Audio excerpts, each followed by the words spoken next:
Good morning. Hope you are doing well. Welcome to the stand-up.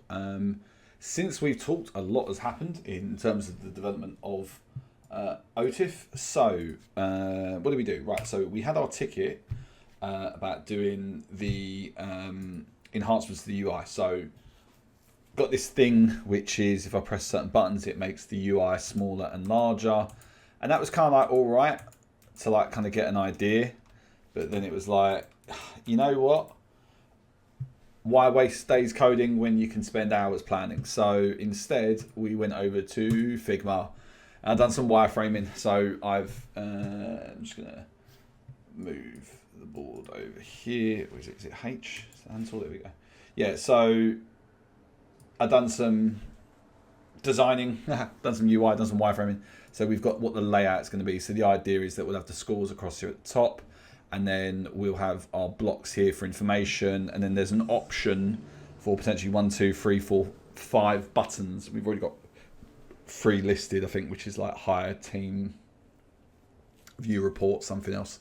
But also what I've done is, if you can see here, there are 10 columns. So the idea is that with the maximum we're going to allow you to have is a 10 column system. But there could be loads of different ones for that. I saw a friend of mine's Kanban board the other day. Hi, Atia. And I had some comments on it. I do want to start a new series called Rate My Kanban Board, where I rate people's Kanban boards. But I feel like there needs to be a limit. And I think the limit we're going to set is 10. Maybe because this UI works at 10, but this is scaled up. This is like on a 4K screen as well. And it's probably going to be different for people on 1080. So I think we're going to have a little play around with the scaling up and scaling down here. But the idea is that the columns will be bigger if there are less of them. So the space, so the 10 will get down to that thinness of size or width.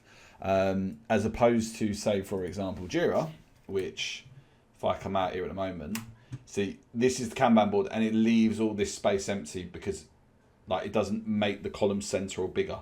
It just leaves the space empty. It's fixed the size of it. I've decided not to do that. I think it looks weird. And I feel like it encourages you to fill that space.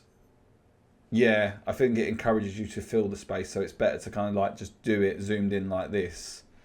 And then as we come out, as you add more columns, we'll just come out so that you can fit them all in, etc.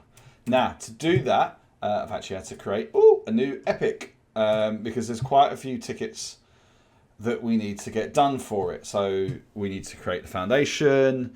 We need to create the theme integration, which is there actually. That should be done. Oh, wait, why are they arranged? They're not arranged in order. Why are they sort by key? How weird. Yeah, so we've got to sort out we've got to build out a foundation with a dynamic theme calculator. We have to do the theme integration. We have to do the board creation logic, card system dynamic scaling, resolution integration, some UI polish, and I've put a separate testing ticket, which technically I don't believe in, but we're going to do in this case. This is going to be quite a lot of work to do. So I think the only thing that we need to do is pretty much just get started on it and see how we get on. But hopefully at the end of it, we'll have the ability to have up to 10 Kanban boards, 10 columns in your Kanban board. So nothing net to it, but to get started. Long stand up today. Hopefully it didn't overrun too much.